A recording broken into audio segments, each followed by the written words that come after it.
పడమర కొండల్లో వాలిన సూర్యుడా పగిలిన కోటలనే వదిలిన మారేడా.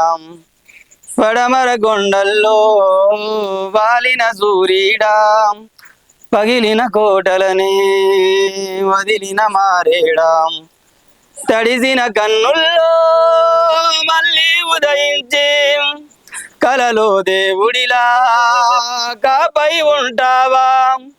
నీ అడుగులకే మడుగులు వస్తే వాళ్ళం, నీ వంటే పడి చచ్చే వాళ్ళం మేమయ్యా. దండాలయ్యా దండాలయ్యా మారాజై నీ ఉండాలయ్యా. దండాలయ్యా దండాలయ్యా మారాజై నీ ఉండాలయ్యా. పడమర కొండల్లో వాలిన సూర్యుడా పగిలిన కోటలని వదిలిన మారేడా. తడిసిన కన్నుల్లో మళ్ళీ ఉదయించి కలలో దేవుడిలా కాపై ఉంటావా. నీ అడుగులకే మడుగులు వస్తే వాళ్ళం, నీ వంటే పడి చచ్చే వాళ్ళం మేమయ్యా. సూపర్ అంటే సూపర్ పాడతారు. సినిమా పాట కూడా ఎక్కడ తగ్గకుండా. నిజంగా ప్రభాస్ అంటే ఎంత ఇష్టమో పాటను కూడా అంత ఇష్టంతో పాడేసిరు. ప్రభాస్ గారు అన్ని సినిమాలు చూసారా మీరు? చూసిన బాబాలు అంటూ అయితే ఖచ్చితం. అది ఎవరైనా ప్రతి ఇక్కడి నుంచి అక్కడ ముసలాల వరకు చూడాల్సిందే. డార్లింగ్ సినిమాలలో ఏ సింగర్ పాటలు బాగా వింటారు? బాలు గారు, నాకు తర్వాత జేసుదాస్ గారు, శ్రేయ ఘోషాల్. ఓకే, మరి ఈ ముగ్గురులో ఎవరు పాట పాడబోతున్నారు ఇప్పుడు? ఇప్పుడు సినిమా కాదు కానీ ప్రస్తుతానికి మనం సరే, ఫస్ట్ ఒక ప్రైవేట్ సాంగ్ పాడినాక తర్వాతకి వాళ్ళే పాడుతుంటారు అంతేగా?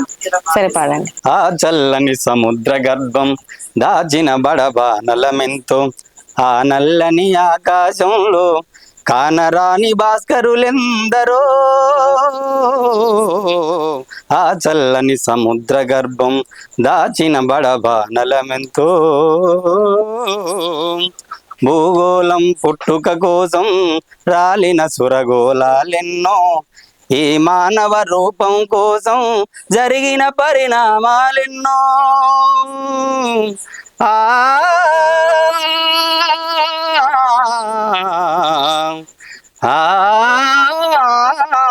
భూగోళం పుట్టుక కోసం రాలిన సురగోళాలెన్నో, ఈ మానవ రూపం కోసం జరిగిన పరిణామాలెన్నో.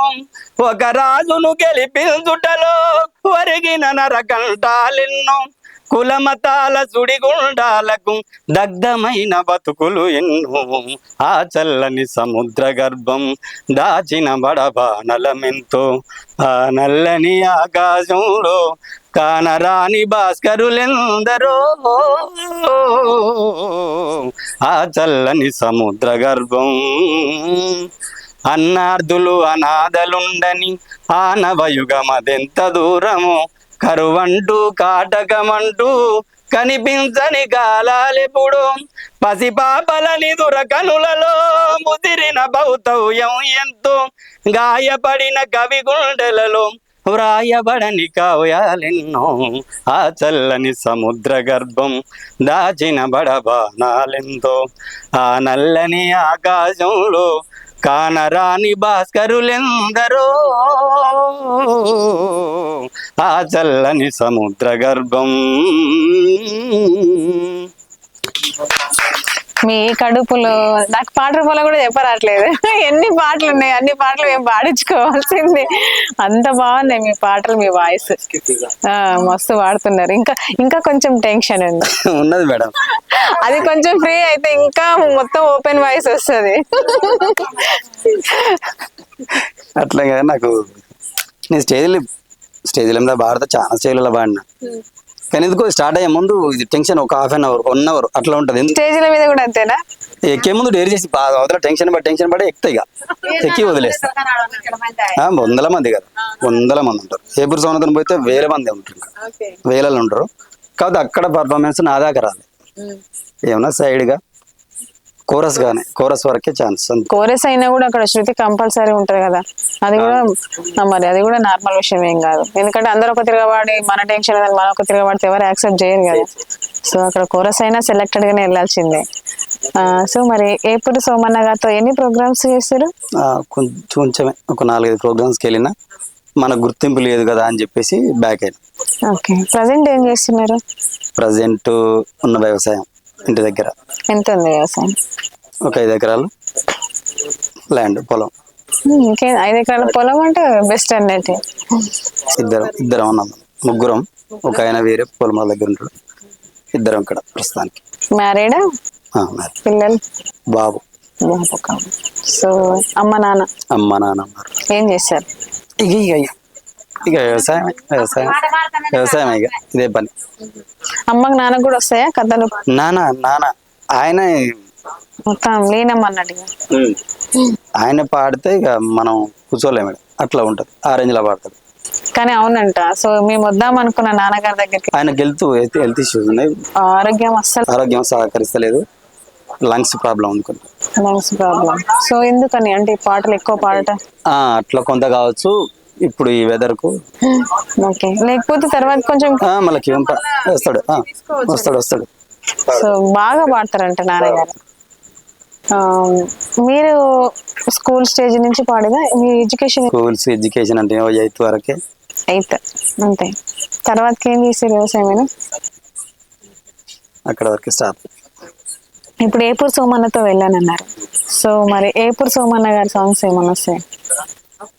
ఈ మధ్యలో ఆయన రాసిన సాంగ్స్ అని కాదు కానీ ఉద్యమం టైంలో పోయినా నేను, తెలంగాణ ఉద్యమం టైంలో అప్పుడు వెళ్ళాం కదా, ఆ ఉద్యమ పాటలు కొంచెం పల్లవి అటు వచ్చేది. పల్లవి కాదు, 2 లైన్లు వచ్చినా చాలు. ఎందుకంటే మేము అడగగానే మీరు స్పేర్లు ఉండాలి కదా. ఇప్పుడు అసలు మేము అన్ఎక్స్పెక్టెడ్ గా ఇక్కడికి వచ్చినాం. సో మీరు రోడ్డు మీద కనబడితే ఇక్కడ పట్టుకొచ్చి కూర్చోబెట్టినాం, ప్రిపేర్ అయ్యి ఉండాలి. బట్ అవన్నీ ఏం లేదు కాబట్టి మీరు 2 లైన్లు అయినా పాడేసేయండి మా కోసం. ఏపూరి సోమన్న గారు తెలంగాణ ఉద్యమంలో ఒక భాగస్వామిడిగా తన వంతు బాధ్యత నిర్వర్తించింది కాబట్టి తెలంగాణ ఉద్యమం గురించి ఒక పాట.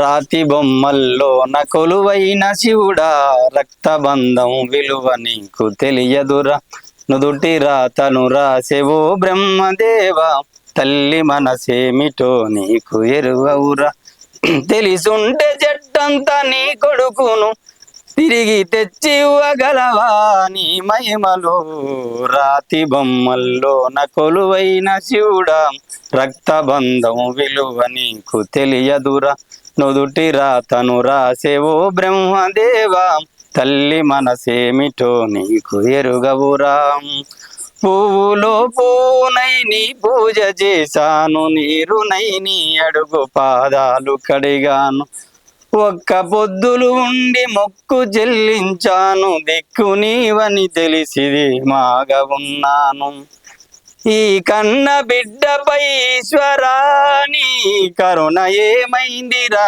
శంకరా, నీ సతికి గణపతిని ఇచ్చావురా, ఈ తల్లిపై నీ మది ఏమైందిరా, రాతి బొమ్మల్లో కొలువైన శివుడా, రక్తబంధం విలువ నీకు తెలియదురా, నుదుటి రాతను రాసేవో బ్రహ్మదేవా, తల్లి మనసేమిటో నీకు తెలియదురా.